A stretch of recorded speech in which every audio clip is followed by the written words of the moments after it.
통계를 해도 그에게 권력을 맡긴 국민을 배신했고, 무엇보다도 열심히 살아가는 사람들에게 씻을 수 없는 죄를 범했습니다.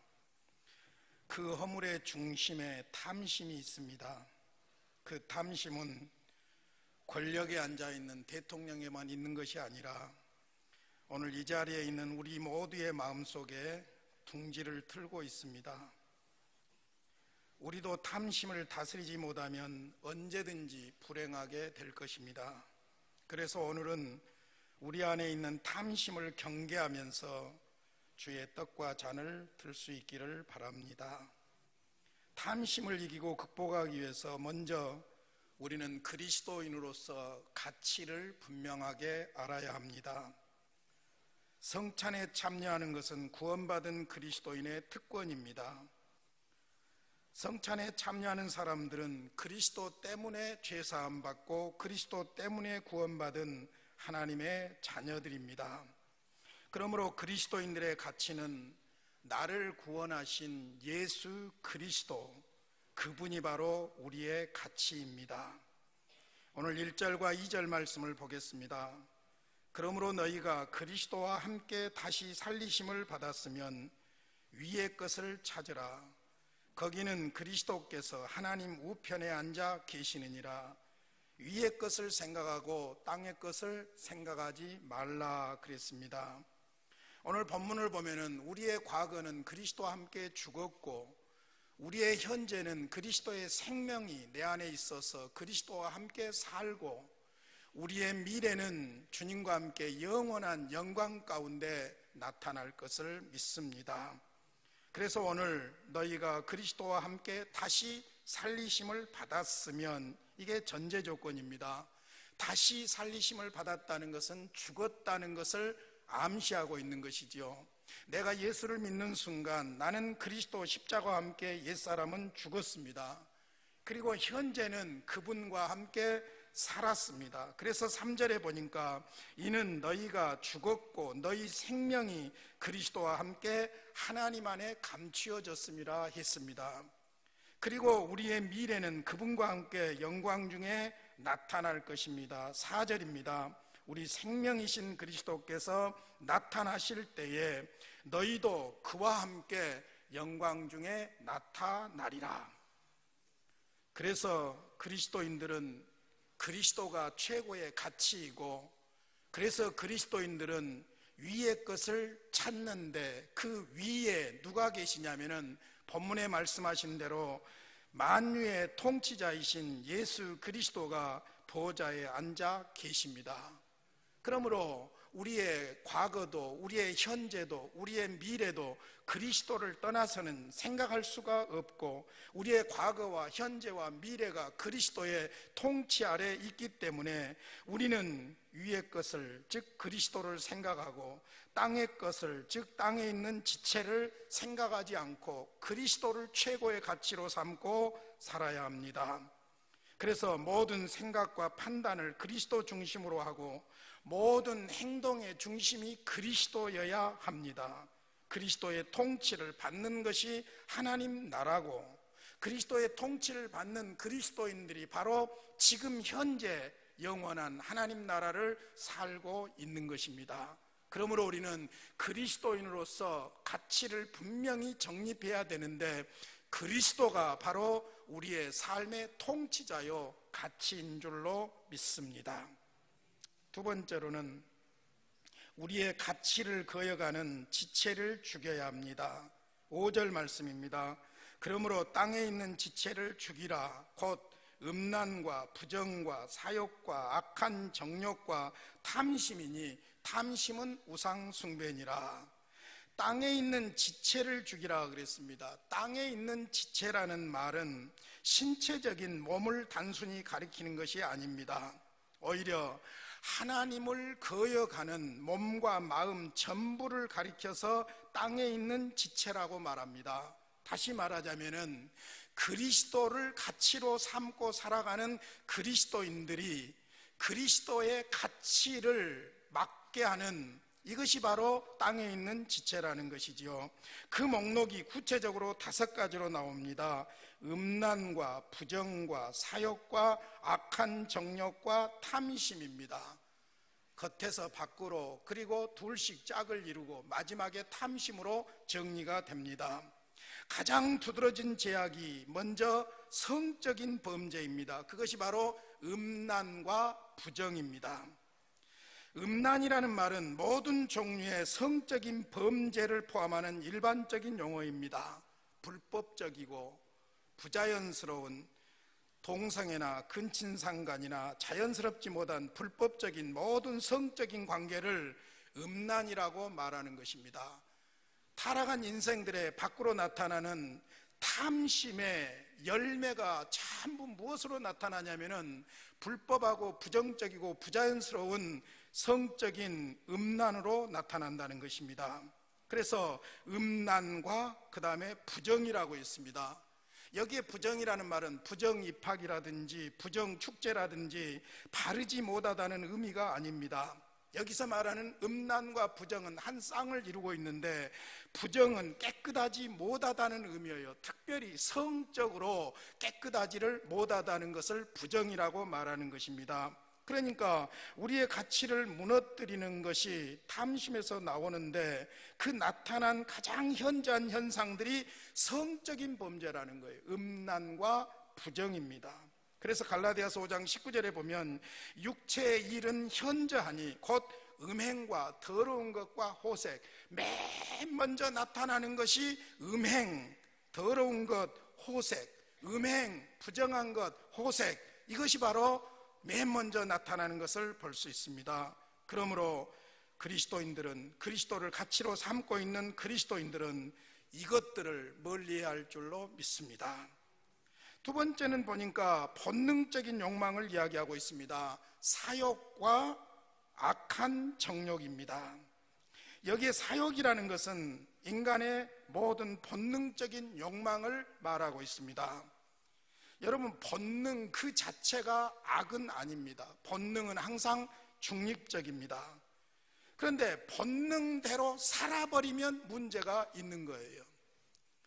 먹는 것도 본능이고 배설하는 것도 본능이지만은, 먹는 것도 절도가 있어야 되고 배설하는 것도 질서가 있어야 됩니다.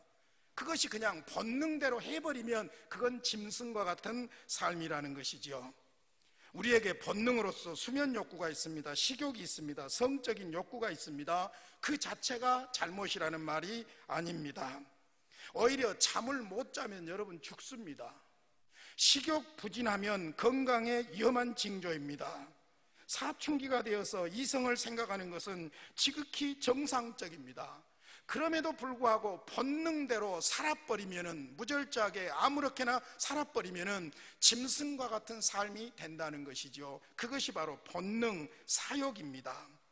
그 다음에 같이 쌍벽을 이루고 있는 것이 악한 정욕인데, 악한 정욕이라는 것은 타락한 보통 사람 안에 감추어 있던 죄가 밖으로 나타나는 거예요. 그것을 악한 정욕이라고 그럽니다. 그러니까 안에 있는 것들을, 안에서 꿈틀거리는 것들을 절제하지 못하고 억제하지 못하고 밖으로 나타나는 그런 것들을 바로 악한 정욕이라고 그럽니다. 어떤 것들이 있습니까? 갈라디아서 5장 19절로 21절에 보면 구체적으로 그 항목이 나옵니다. 육체의 일은 현저하니 곧 음행과 더러운 것과 호색과 우상숭배와 주술과 원수 맺는 것과 분쟁과 시기와 분냉과 당 짓는 것과 분열함과 이단과 투기와 술취함과 방탕함과 또 그와 같은 것들이라. 전에 너희에게 경계한 것 같이 경계하노니 이런 일을 하는 자들은 하나님의 나라를 유업으로 받지 못할 것이요. 그랬어요. 그리스도의 생명이 있는 자들은 시기 질투심이 있어도 그것을 계속 억제해 간다는 거예요. 그런데 억제하지 않고 이것을 밖으로 계속 드러내버리는 것, 그것이 바로 악한 정욕이라는 말씀입니다. 땅에 있는 지체의 특징이 있어요. 드러난 죄로부터 시작해서 숨겨진 죄로 옮겨가고 있는 것을 볼 수 있습니다. 처음 네 가지는 두 가지씩 짝을 이루고 있는 것을 볼 수 있어요. 그리고는 마지막에 탐심을 이야기하고 있습니다. 둘씩 짝을 지어 이야기하고 겉으로 드러난 것에서 속에 감춘 것으로 이야기하더니 결국 그 양파 껍질처럼 우리로 하여금 범죄하게 하는 그 중심에 우리의 깊은 심령 속에 숨겨져 있는 것이 있는데, 그것이 바로 탐심이라는 거예요. 그러니까 땅에 있는 지체를 죽이라, 이 말은 껍질을 벗기고 들어가 보니까 결국에는 그 속에 뭐가 자리 잡고 있냐면은 탐심이 자리 잡고 있다는 것입니다. 그러니까 땅에 있는 지체의 핵이 무엇이냐? 탐심이라는 것입니다. 그러므로 세 번째로 우리가 생각해야 될 것은 탐심을 다스려야 합니다. 오늘 본문을 구조적으로 자세히 보시면은 탐심이 가장 경계해야 될 제목으로 지목되고 있습니다. 탐심은 사실 모든 죄의 근원이 되기 때문입니다. 그래서 탐심 자체를 우상숭배라고 말하고 있습니다. 잘 생각해 보세요. 십계명의 마지막 계명이 이웃을 탐하지 말라, 탐심을 경계하고 있는 것을 볼 수 있습니다. 왜 그럴까 가만히 생각해 보면은 십계명의 모든 계명을 범하게 하는 원초적인 뿌리가 무엇이냐면은 욕심 때문이에요. 탐심 때문이에요. 탐심 때문에 하나님을 거역합니다. 탐심 때문에 우상을 숭배합니다. 탐심 때문에 하나님을 함부로 대합니다. 탐심 때문에 죄를 범합니다. 탐심 때문에 부모를 거역합니다. 탐심 때문에 살인하고 간음하고 도적질하고 거짓 증거하고, 이것이 바로 탐심이에요. 그러니까 탐심이라는 것은 모든 죄의 근원일 뿐만 아니라 탐심이라는 것은 아주 간교한 것입니다. 그래서 위험합니다. 왜? 밖으로는 전혀 드러나지 않고 속에서 꿈틀거리고 있기 때문이에요. 순실이하고 대통령하고 자꾸 먼 이야기가 나왔어요. 그런데 아니라고 하니까 우리는 그런 줄 알았어요. 그런데 이것이 터지고 보니까 순구망측한 사건들이 이미 벌어지고 있었던 거예요. 왜 탐심이 무섭냐면은 감추어져 있는 거예요. 감추어져 있는, 간교한 거예요. 악한 거예요. 간교할 뿐만 아니라 이것은 매우 위험합니다. 이것을 계속 방치하게 되면은 엄청난 일들이 벌어지는 거예요. 지금까지만 해도 나라가 흔들흔들하잖아요. 지금 보통 사건이 아니잖아요. 탐심이야말로 모든 죄와 그로 인한 불행의 핵이라고 볼 수 있습니다. 그래서 야고보 사도는 분명히 경계하고 있습니다. 야고보서 1장 14절 15절입니다. 오직 각 사람이 시험을 받는 것은 자기 욕심에 끌려 미혹됨이니.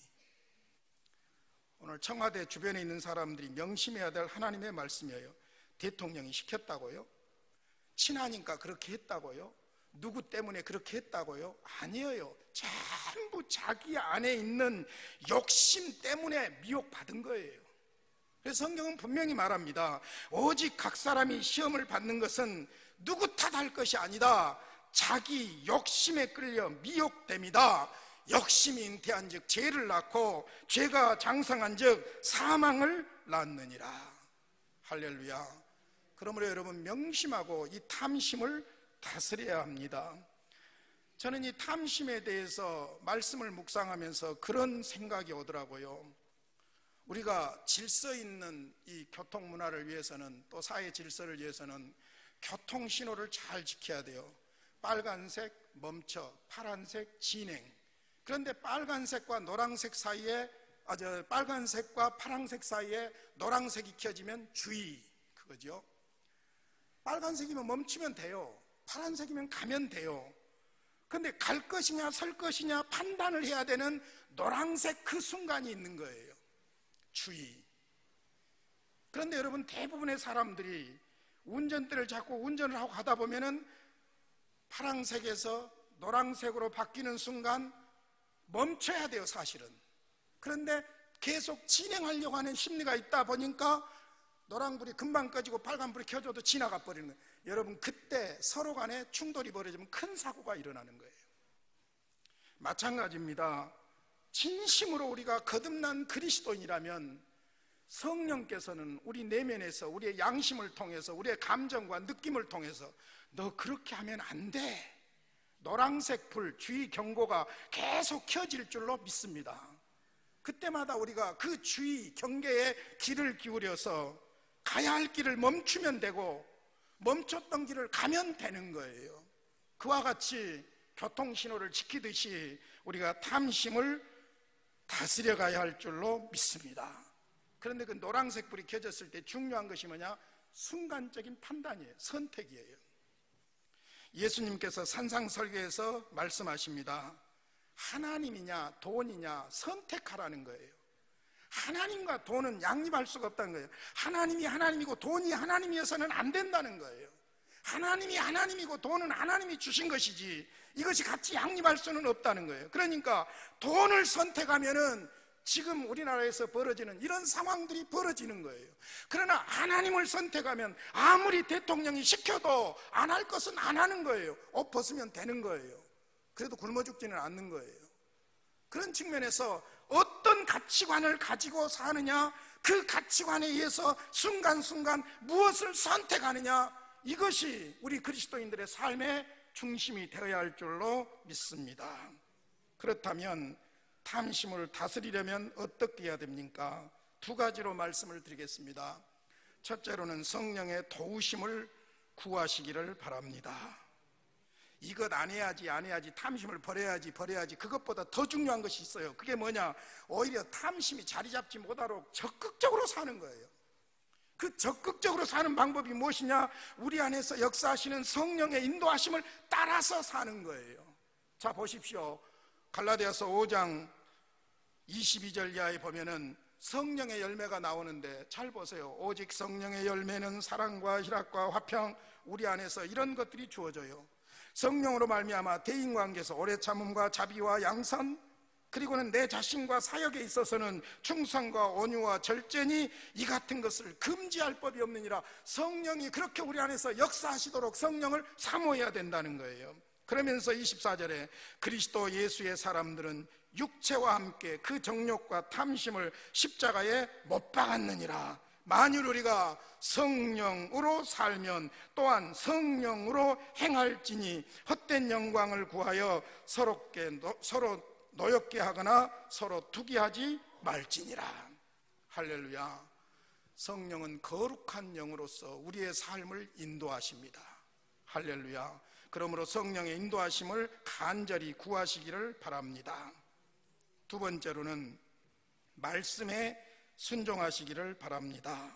시편 119편 말씀의 장을 통해서 한 두어 군데 소개하겠습니다.